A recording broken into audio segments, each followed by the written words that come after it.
Today we're making chicken paprikash. It's a Hungarian dish focused on the Hungarian paprika. It has beautiful flavour, it's quick and easy to make. Let's get straight into it. Now the prep for this one is really easy. We're going to need one brown or yellow onion. Just slice and dice this into small to medium sized pieces. We're going to need one bell pepper or capsicum. Any colour is fine, but the dish is red, so it only makes sense to use a red one. Just slice it around the core, trim off any of that pith, and then bang out any seeds. Then we can slice this into thin, even sized strips. Rotate those strips 90 degrees and dice into small to medium sized pieces. You can also leave them sliced if you wanted to. Next is 6 cloves of freshly peeled garlic. Crush them with the side of a knife and then we can chop these up nice and small. This will just be rough chopped.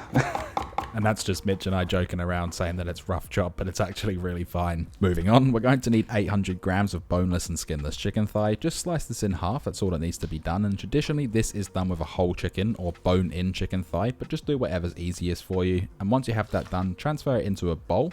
Season this up with salt and cracked black pepper, 20 cracks worth. And hit it up with 20 grams of plain all-purpose flour. Then get in there and just mix this all together until it's all evenly coated, and this is going to help form a crust on the chicken when we sear it. The prep is now out of the way, so place a large high-rimmed pan over a high heat. We're going to add in 2 tablespoons of unsalted butter. I get a lot of questions asking why I use unsalted butter and not salted, then add salt after, but you always can season to taste a lot better that way.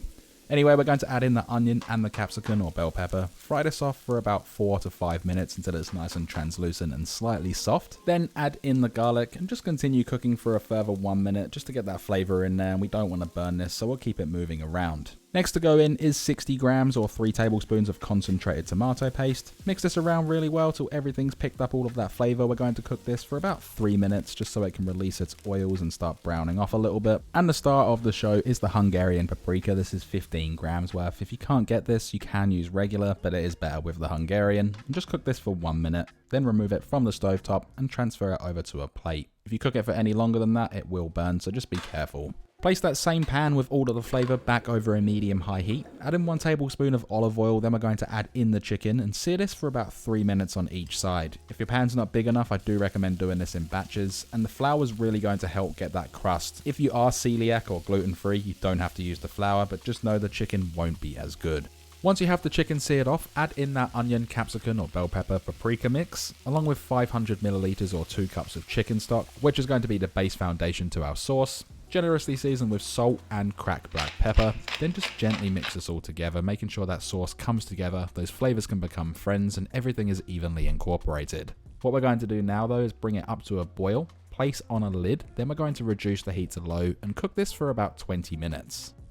In the meantime, we can prepare our sides. I'm using pasta for this, so I'm bringing a large pot of salted water up to a boil and using 400 grams of fusilli. You can also serve this with rice, vegetables, or even a salad, but it's up to you how you want to do it. If you are cooking the pasta, just give it a quick stir just so nothing sticks together. Cook this for about 1 minute, less than the packet instructions, then we can remove this and drain it for a colander. We're just going to let this sit just until we're ready to serve. Going back to our chicken paprikash, this has been cooking for 20 minutes. We can remove the lid, just be careful of any escaping steam. Then we're going to add in 120 grams of sour cream. This is going to bring everything together, add a little bit of acidity, but also a creamy texture. Just stir this through gently, be careful not to break up that chicken, it will be really tender at this stage. Then we're just going to cook this for 1 more minute. Give that pasta another shake, just make sure all of the water is off of it, then we can transfer this over to a bowl, and I'm going to add in 1 tablespoon or 14 grams of unsalted butter. This is going to create a really beautiful texture to the pasta. Just give it a quick mix around till it's melted through it, then we can transfer it into our serving bowls. This recipe should serve 3 to 4 people depending on portion size. You probably could push it to 6 if you really wanted to. And next to that pasta, or on top, or completely mixed through, you just add over that chicken, and I reckon about 2 to 3 thighs per portion. Obviously depending on the size of the thigh and how many people you want to serve it to. Then just top it with that beautiful, rich, creamy sauce. It smells and looks absolutely delicious. And then don't forget to garnish it with a little bit of flat leaf parsley if you like that stuff, and of course cracked black pepper. We've then created this beautiful chicken paprikash that may not be 100% traditional, but it is absolutely delicious. With everything said and done, there is only one thing left to do, and that is, of course, we can then dig in.